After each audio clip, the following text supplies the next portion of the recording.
What's up, everybody? It's Sid and Millie back with another episode. Facts. Thank you so much for joining us today. Football fans around the world, I know we're all looking forward to this weekend. Yes.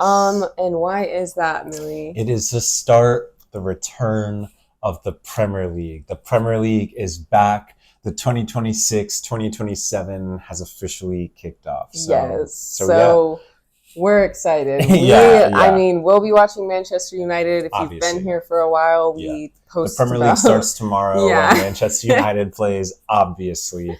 That's the start of our Premier League is when Manchester United kicks off tomorrow morning. Super exciting. Obviously, if you've been with us, been around for, the things that we do, we've been covering Manchester United for well over a year now. Been a lifelong fan on my end. Sid's going on her third year of fanship. So we're moving up. And obviously, preseason has come to a close. We covered all of the preseason matches. We did, post-match coverage as well as tactical breakdowns for the preseason matches. And we're going to continue that momentum into the normal season. Yes. You'll see us here every game day. Come back and watch us. We'll talk about the game. And then, like Millie said, we do a tactical breakdown, kind of showing more of a bird's eye view of things that were happening in the game. Exactly. Do we want to start just give a little overview of what you thought about preseason and how Manchester United did overall in preseason? Yeah, I think overall preseason had a lot of really good signs, right? We got through basically scot-free, injury-free just about. We picked up one with Mason Mount. Obviously, Ugarte picked up an injury at the World Cup, and Martinez is still coming back from his injury a little bit. But for the most part, we got through all of preseason without any injuries. Yes. Big check. You know what I mean? Mason Mount obviously is already on the mend, hopefully going to be rejoining training soon. So, obviously, I didn't know that. That's cool. Well, I hope so. I'm just speculating. Hopefully I assume because now we're going into the third week. So unless he had a more serious injury, 3 weeks for most muscular injuries, you should be starting to work your way back. Okay. We'll see what happens with Mason. But obviously, in light of that injury, Manchester United did, as of today, go out and sign Baliba from Brighton. So we have now strengthened our midfield. Ineos have finally made that move. Listen to Michael Carrick's cry for help. His plea for help in the media, and they've done so. They've now rewarded the manager for a successful preseason by giving him another midfield option, which is going to further strengthen our ranks for the multitude of games that we have ahead. Yes, absolutely. And I know you were kind of speculating after the game against AC Milan that maybe Carrick kind of through that game a little bit and potentially didn't adjust mid-game because he was trying to show Ineos that they still need another midfielder like the 26. I think so. Yeah, and again, that was just my speculation, and the reason is because preseason up until the AC Milan game, it was kind of like a high. It was kind of like, I don't know, a lot of false confidence a little bit. And I think Carrick also was getting the vibe from the club that, everything's all good. Look at our football in preseason. We're passing teams off the pitch. We're breaking teams down. We're forcing teams back. Preseason, it probably had the people in the back office sitting back like, we're about to get this. You know what I'm saying? So I think, to my speculation after the AC Milan match, Carrick was really trying to kind of allow us to flounder a little bit in order to make it clear that, hey, we have a good team, but if we want to win both Champions League and Premier League this year, we still need more reinforcements. And I think the message was received. And reinforcements have now arrived. So we'll see what else happens, before the end of August. But great to see Baliba joining the ranks from Brighton. I think he's going to be a fantastic addition to our team. He's such a good midfielder. Say what you will about last season, whatever may have been going on with him. But at the end of the day, he has so much potential, a young midfielder. And just like any Manchester United player, we are going to back them. At the end of the day, we want players that are going to fight for the badge and lead our team to success and get us to compete for trophies. So if he is going to be contributing to that, he has my support. And that's how I'm viewing everybody, the entire managing staff. That's how everybody has my support this season. We are on it until we're off it, right? Yeah. You know what I'm saying? But we've got to support the lads. We've got to get behind them and let them know that we're backing the team. We want success, right? And we don't want to be bashing our own players or anything like that. We obviously just want what's best for the club. And, you know, we're going to back the players until the brakes run off, you know, this season. I think it's full stop. I think Carrick's got us. Yes, absolutely. And I'm sorry, that sounds like tea. What happened with him last season? What? You said no matter what happened with him last season, essentially, we're still gonna... Man United was in the market for Baliba last season, like before the season started. We wanted to sign him over the summer. Okay. And basically Brighton inflated the price to like £100 million or whatever it was. They inflated the price to a crazy amount. He had just had a phenomenal season with Brighton. Wow. And then they inflated the price to an exorbitant amount. Okay. Manchester United refused to pay that amount. He thought he was out the door. Manchester United refused to succumb to Brighton's, you know, crazy price the first year. And then after that, when he kind of figured out he was staying with Brighton, his season was a little rocky. He had some injuries. He wasn't having as many of those standout performances per se as he was in the previous season. It was more of like a okay season for him. It's not that he was bad or anything like that. He's obviously still just earned a move to Manchester United. Right, so we know he's a serious player. But yeah, I guess in comparison to 2 years ago, his last season would maybe be a little bit more of an average season from his reckoning. But I think that was largely because he was expecting the move to Manchester United last year. And so I think, you know, when you already got that foot out the door and the biggest club in the world is calling, you're kind of disappointed. Of course, that's going to mess with your psyche. Definitely. So I can kind of understand why his performances, again, last season might not have been up to his normal subpar. But now he's gotten his move. He's at the club of his dreams. He's representing the club in red. And look, I think he's got endless potential. So I think he's going to help us a lot. So I'm really excited to see what he's got. And again, what Carrick can do with all of his different midfield pieces. You know, Michael Carrick now has 5 different midfielders at his disposal that can be used in different combinations and combos and different positions. You know what I'm saying? So Michael Carrick, it's up to you now to figure out the chess pieces on the board. But you've got the militants, you've got the people, you've got the knights in the midfield. So let's do it. Let's see what we got. But I think now our midfield is set. Manchester United, I don't want to hear anybody complaining about signings anymore or the shakiness with Ineos not signed. Stop it. They signed another midfielder. We know we need a left back. I'll give you that. We know we need a left back. But at the end of the day, Mazraoui can play left back. Dalot can play left back. Euro can play right back. We've got other options as well, right? So I don't think we're quite as desperate, but we really needed some midfield reinforcement. So now we've got that. Yeah, which is really exciting. And left back is Martinez, but he's injured? No, Luke Shaw. Yeah, and Luke Shaw's healthy. But again, like, you know, you want to have competition for positions. You want to make sure everybody has a little bit of a fire lit under their ass so that they're still performing at their peak level. You know, you still want to make sure Luke Shaw is getting those assists, defending really well, being smart in the tackle, not getting yellow cards, you know, and having someone who could potentially play for him. You know, that makes you a little sharper. Exactly. It makes him a little sharper. And I still think, again, don't come after me for it, I still think Dorgu could be a fantastic left back. He has all of the building blocks of a phenomenal attacking left back, someone who can get forward, utilizes athleticism, and not only shoot and cross. I think the writing is on the board. I really think Dorgu could be a phenomenal left back option for us. Again, we have so many good attacking options, and I think Dorgu is also in that mix. But again, worst comes to worst, we need a left-footed player at left back.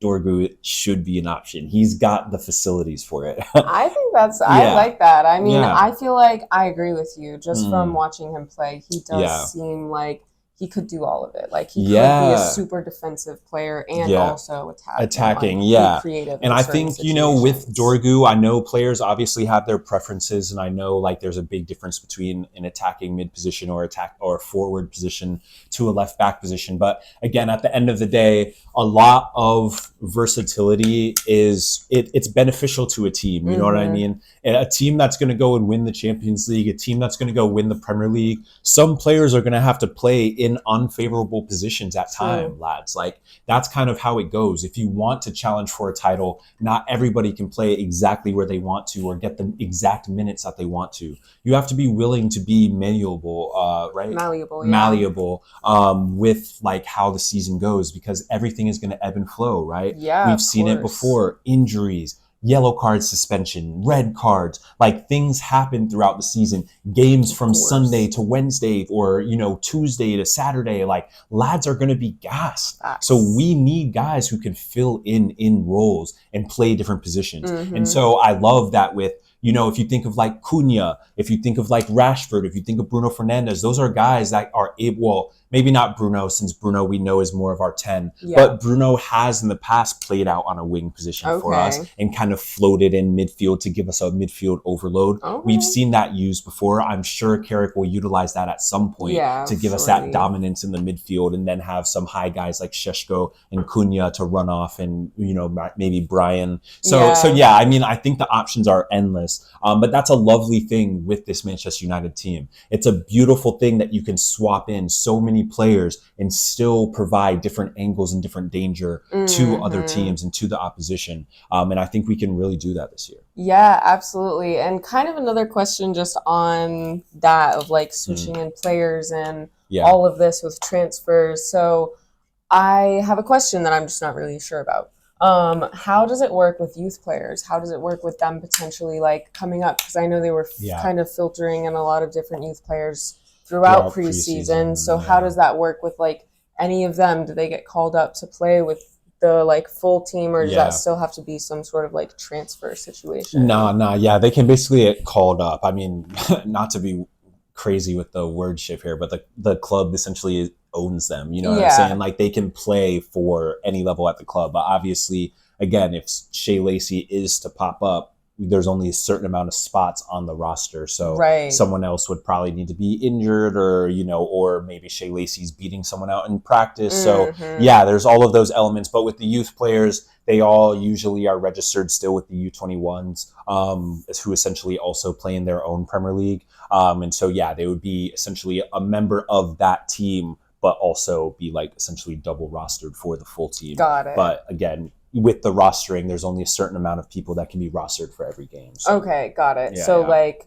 in some situations, a player on the youth team could be like, okay, you're really good. You are just going to come play with us on like the full team, or got it. I mean, that's essentially how Mainu, how Rashford, got it. How there's been a whole generation of Carrington graduates that have come through the first team. But yeah, that's typically how it goes. They're a youth player that just gets that call up, and then they shine. So, that makes sense. Yeah, it has obviously worked for everybody, but we've had some successful ones. That's for sure. Do you think that there will be anyone that we'll see kind of like repeats of throughout the season? I think Shea Lacey has a really, really good chance of breaking through this year. I think we'll see more of him. In the games he started in preseason, you couldn't even tell he was a youth player. I mean, he throws his body around, he tries things in the attack. He's such a expressive youth player, and I think he has a really bright future ahead of him. So I think Shea Lacey is one to watch. I think he could definitely break through. I would love to say Harry Amos. I think Harry Amos has a lot of potential in that left back position, simply because his athleticism, his pace, his strength. But again, one of those players who's kind of on the cusp. It probably will take an injury or something like that for him to break through into certain games. But and then as far as, I'm trying to think of who else potentially from the youth side. I mean, we saw a lot of promising people. We know Collier has already broken through with the first team a few times. Yep. I believe he traveled with the squad, so clearly he's in the cusp. I wouldn't be surprised if we saw T. Fletcher sometimes on the bench. He featured a lot and was probably one of the more consistent starters from the youth squad with the full team. He's a center mid. But again, our midfield is very clogged up now. But again, it now depends on, what's going to look like that. Are there injuries? Are there suspensions? Are there in some other circumstance that's causing a midfielder to not be rostered again? Giving an opportunity for either Fletcher really.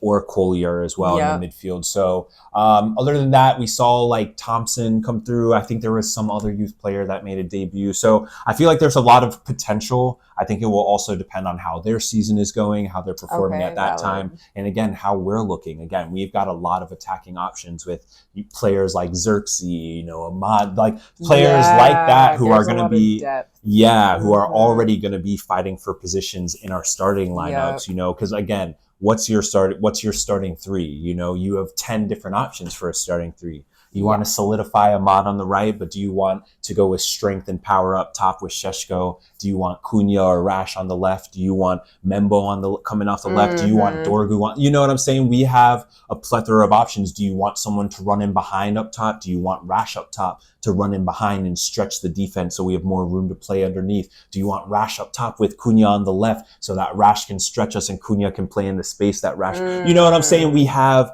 so many options, a plethora of options.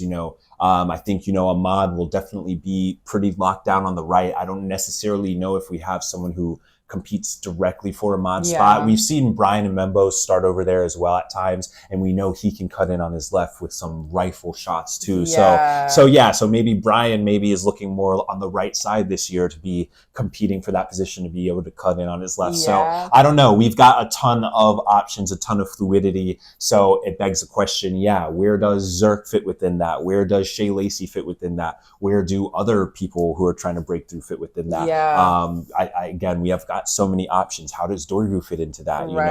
He played so well during preseason. Is he going to be able to beat out someone like Cunha, who's now back and obviously is what he is, and we know what Cunha brings to the table? You know what I'm saying? So I think there's a lot of good arguments for a lot of people to start and play, right? Hard not to argue with Rashford, right? I mean, he's our fifth top goal scorer in Premier League for Manchester United history. I mean, do you not play someone who has a goal scoring record for the club like that? So, we've got options. We've got a plethora of options. And I think, again, it's going to come down. It's going to be difficult every game to predict who's going to be starting. Fair. No, that's so fair, because there is such a depth and there is so much competition between different players and in different positions. And I feel like we'll see a lot of that kind of switching and moving around, and especially because they're going to be in the Champions League, in the Premier League, and different competitions throughout the season. So I feel like we will naturally see a lot of different people filtering through the lineup and playing different positions. And because we need to be able to bring full force every single game. So again, if you've just played 90 on Sunday, are you ready for that Wednesday or Thursday game? Or no, definitely not Thursday. We ain't doing Thursday game. Are you ready for that Tuesday or Wednesday game after that weekend game? Are you fully ready? Are you back to full fitness? And how can the manager, again, judge that? Or, how can he figure out who's fully ready, who is not going to drop our play, who keeps up the So again, but I think with what we saw in preseason, we know that Carrick is making his ideas well known throughout the team. It didn't really matter who was inputted into different positions. Everybody really understood the vision and the way we wanted to play. So now it's really just, how can we impose that onto these teams in the Premier League? Facts. No, it's very true.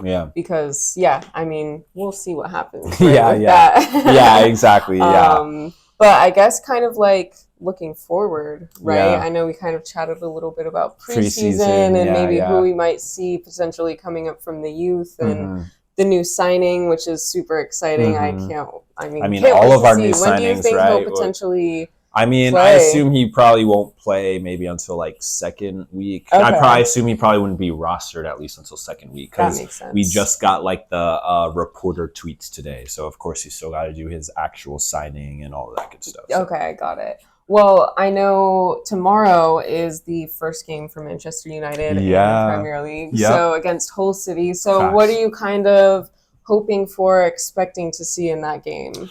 I'm hoping that Manchester United just comes out and sets the tone early, right?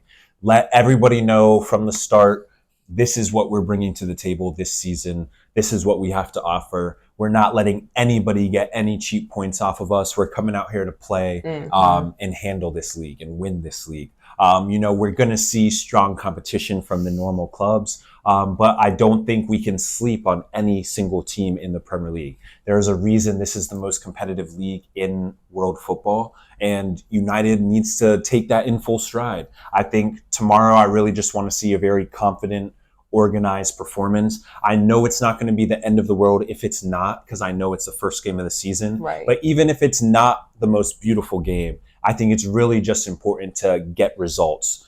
Get results. That is the name of the game. Get results. Get 3 points. Score your opportunities. Take responsibility of those opportunities. Don't be afraid to shoot. Don't be afraid to run at your player. That's just what we want to see. I don't know. I just want to see them get after it. I want to see kind of a full 180 from what we saw against AC Milan. Yeah. I want us to be the physically imposing team, to have that energy, to have that fight, to have that dog in them. You know what I'm saying? That's what I want to see. I want them to come out like that from the first whistle, similar to what AC Milan did against us. Yeah. We need to now embody that energy and bring it to every single team that plays against us. United showed we can score early. We can score in the first 5 minutes.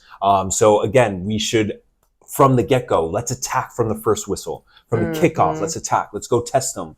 Test the goalkeeper from distance. Yeah. Those are the sorts of things I want to see. So, yes, I love that. Yeah, just that kind of aggression, like towards the other team in the goal. You want them to be pushing towards that, of course. Yeah, so definitely set the tone. Set the tone. Yeah, love that.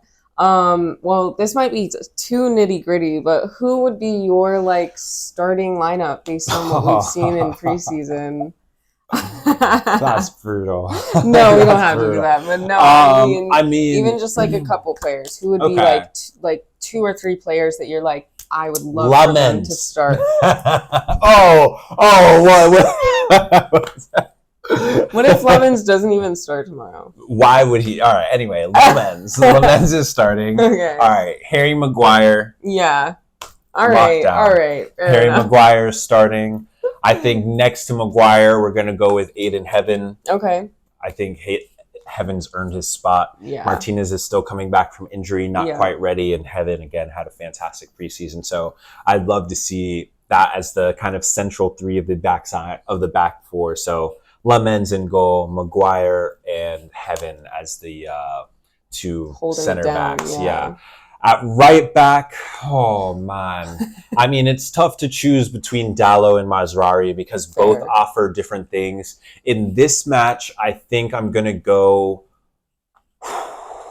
I guess I'll go with Dalot. And the simple reason I'm going to go with Dalot in this one over Mazraoui is because I think this might be a game where Dalot does get that odd opportunity to shoot. I feel like I like the way he's been kind of cheating forward and joining the attack as kind of like a late withdrawn midfielder, and kind of picks the ball up and that top of the 18 kind of position, that area. And he got his last shot on target in the last game. So I don't know. I feel like it's a game that could really benefit Dalot in his free style and attacking right back style. So I'll go with Dalot with that one. Again, I'm hoping that we'll be in control of the game and can be a bit looser in terms of our defensive structure, again, which is why Dalot. And then I think at left back, pretty obvious, Luke Shaw. Yeah. Only option. All right, easy. Moving on. Oh, man. Here we go. All right. We go. Death match. All right, so we know Believa is not going to be in the thing. Is it radical to say I would want to see Santos, Kobe Mainoo, and Bruno Fernandes? I don't think so. I just want to see it. I just want to see it. Just hit, what I'm saying? I just want to see it. Give me a chance. Hear me out. Yeah, hear me out. Talk to me about it. I just think, Santos had a fantastic preseason. I just think you can't overlook how good he's been since joining United. Yes, it's preseason, but he hasn't missed a beat. He's so good in the tackle. He understands his placement in the field, and he is just a really, really solid midfielder. I think Santos could be in that argument for most games. Yeah. Kobbie Mainoo. Is Kobbie Mainoo. Of course. End sentence. Yeah, period. It's going to be a really tough balance for me. I'm going to have to really try to balance my favoritism with my objective, being objective a little bit, you know, because I can see the argument for Tielemans as well. I can see the argument for, you know, whoever. Yeah, well, I think that you didn't really like how Tielemans and Santos kind of played together in the midfield. Yeah, I did not think exactly. Yeah. In our last match, the combo of Santos, Tielemans, Bruno was not successful. We can all agree on that. Yeah, and we know why they were outnumbered, because even when we brought on Mainoo, whatever, it didn't really change the fact that we were outnumbered and getting dominated in the midfield because of how expansive they were. So maybe not a good test run for them. Exactly, yeah. So we'll have to see. Again, we don't know how Hull is going to set up. Hull could potentially set up with a back five, so we could be immediately faced with the exact same thing. So we don't know what our opponent is going to look like, especially with the kind of anticipation that they're probably going to expect us to have most of the ball, which we would expect as well for this match. So anyway, the reason I argue Kobbie Mainoo, again, I just think we need a little bit more of a defensive presence in the midfield. I know Kobbie is our playmaker. He's great on the ball. He brings that composure. But I really think him and Santos can do a really good job of closing down the ball. I think that was where we struggled a lot against AC Milan. We weren't able to get to the ball through Bruno and through Tielemans, who were a little bit slower getting to those closing down positions. So I wonder if we put a slightly more athletic, obviously when Baliba is available, he is very athletic. But, you know, I think Santos, Kobbie, it could be a really good partnership behind Bruno. It could really allow Bruno to have a certain level of freedom. And then on the flip side, it gives us a lot of composure in possession.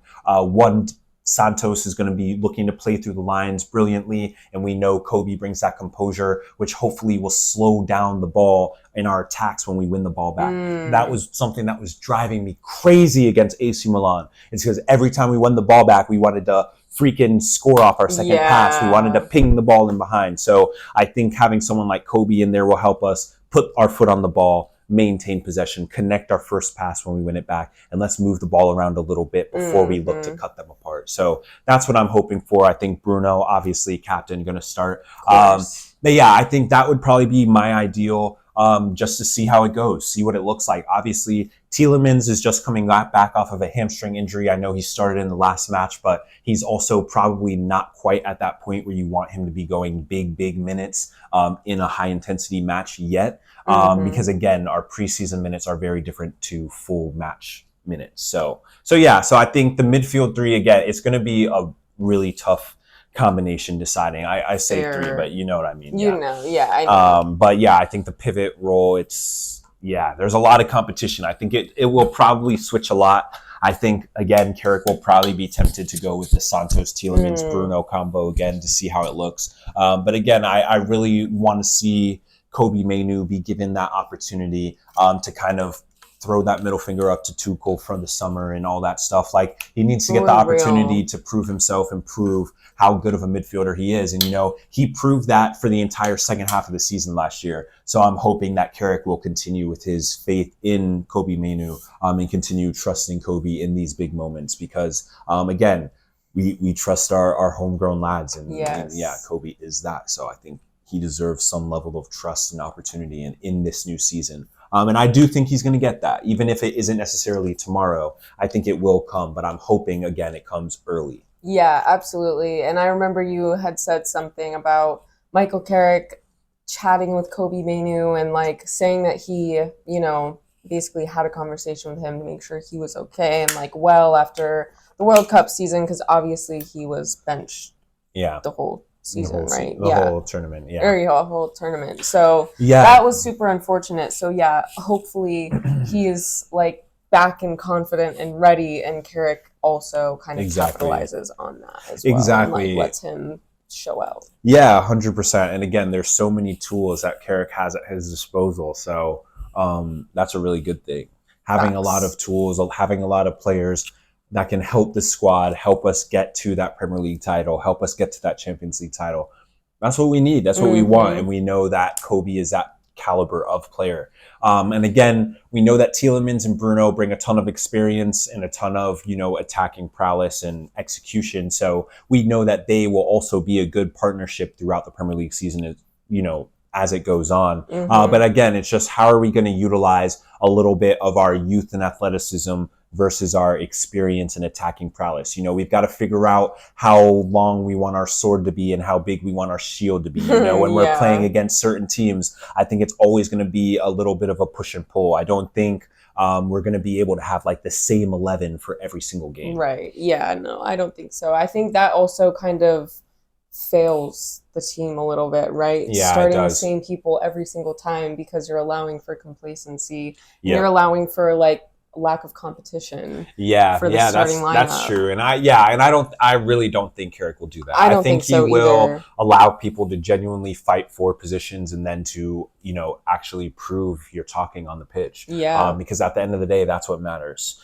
So I think again, tons of options, tons of potential. I think our front three will probably go with Ahmad, Membo, Cunha as my front three to start.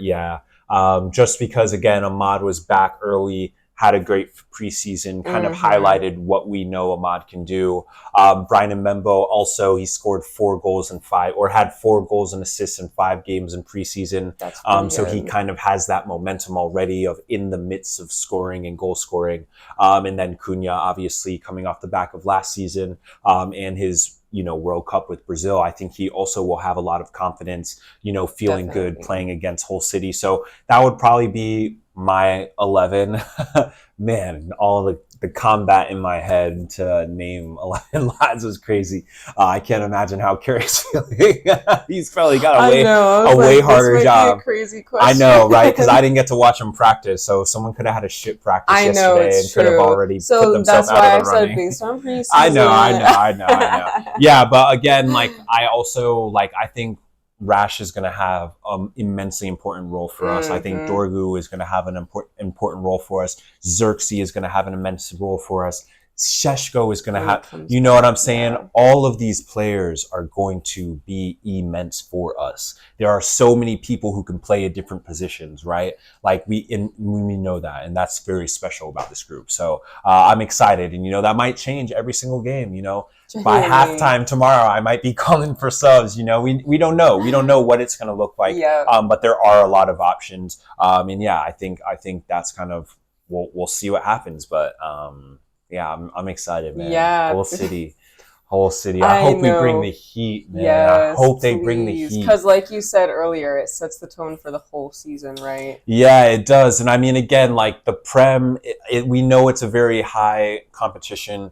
But at the end of the day, you've got to get your wins. You got to get 3 points. It matters because if you drop points against Hull City, then those points against Man City matter even more, right? Yeah. So that is the reality. You've got to handle the games that we should be handling. And that's not to disrespect Hull City because we know they could show up and they will show up. We know that. We know United has lost to many teams that should have won 100%. And so that's why it's so important to show up for every match, get things done, be professionals, get it done, even if it's not pretty. Make sure things happen. Take that responsibility when it falls to your feet. And what that means for me, Ahmad, Brian, Bruno, everybody, Cunha, shoot the ball. Yes. Look, I love the passing. I love that we want to get assists. I love the slip passes. Sometimes if it's on, it's on. But look, if you get that yard of space, I want to see shots. Test the goalkeeper. Test the back line. Make runs in behind. Let's mix it up. Be fluid in the way we attack. Mix up. Go to the left side. Go to the right side.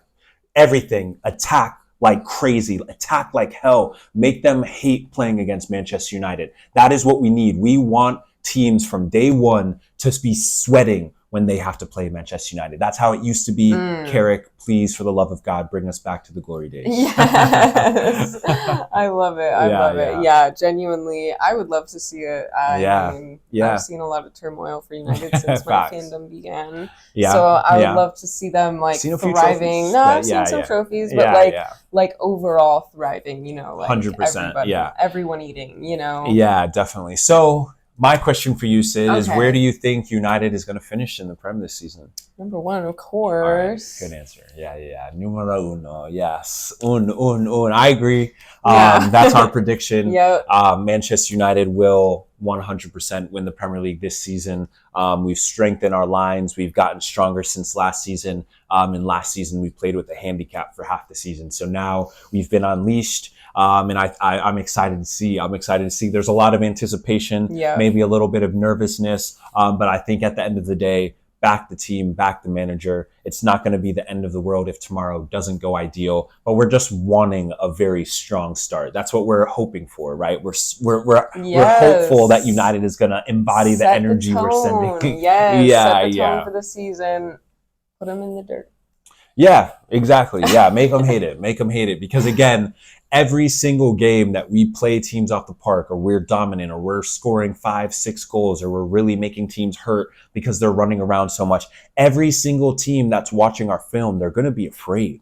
They're going to be like, damn, all right, now we got to account for Cunha. But then next thing you know, Rashford's starting. Now they're fucked. Literally. You know what I'm saying? Oh, now they're ready for Ahmad on the right side. Now Brian and Mbeumo starting on the right. You know what I'm saying? Like, United's team can mix up, be fat. You know, it's just crazy the way we can hurt teams. You know, the 4-2-3-1, Carrick's formation, his favorite formation, it seems to work. It seems to be malleable. It seems to, you know, kind of dictate a certain ebb and flow to the game. And so, yeah, I think we just got to see how it goes. Yeah. Tomorrow we start. It's early, 7:30 a.m. match tomorrow.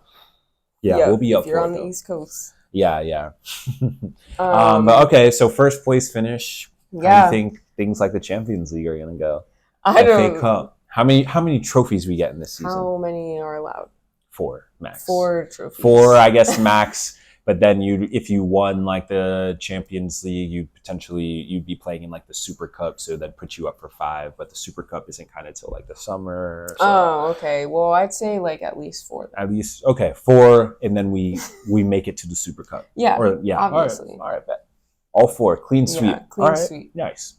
I'm gonna be a little more humble with it.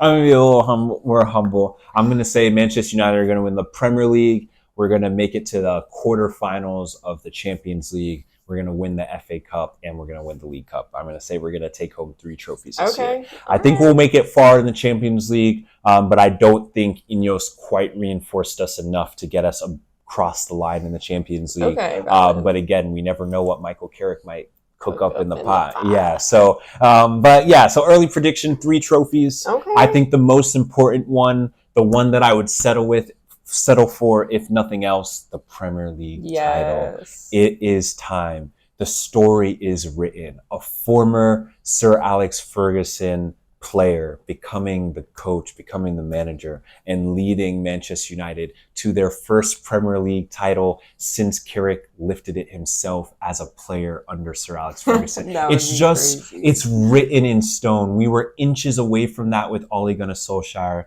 I think this time we can do it. So yeah, I'm just really hopeful, hopeful. It's a long season. We know that. We got to stay, realistic, but early on, I think we're going to go ahead and call for Manchester United to win the Premier League. Of course. Why wouldn't we? Yeah, of course. Naturally. Of course. It's going to happen. So yeah, any other thoughts? No, we good? Yeah. Else you wanted to chat? No, honestly, really excited for the game. Yeah, I'm just excited for the Premier League. I'm excited for games that count, for games that matter, to have that pressure. I'm going to have my during in-match sweats going on, my in-match pacing going on, everything's going to be back. So yeah, I'm just really excited. So let's see what happens. Hopefully, up the Reds as always. Hopefully Manchester United get things done. So, yes, absolutely. So those were our thoughts on the kickoff of Manchester United's Premier League season. Let's go. It is 2026 into 2027. The Premier League, it's back. Manchester United, Michael Carrick's Reds. Let's go get this title. It's up for grabs. It's anybody's title, but no, it's our title. It's Manchester United's year. Let's get after it. Yes, I love that. I love it. So if you made it this far, thanks for watching. And we'll see you next time. Yeah, tomorrow. Match day. See you tomorrow. Be back here. Bye. Peace.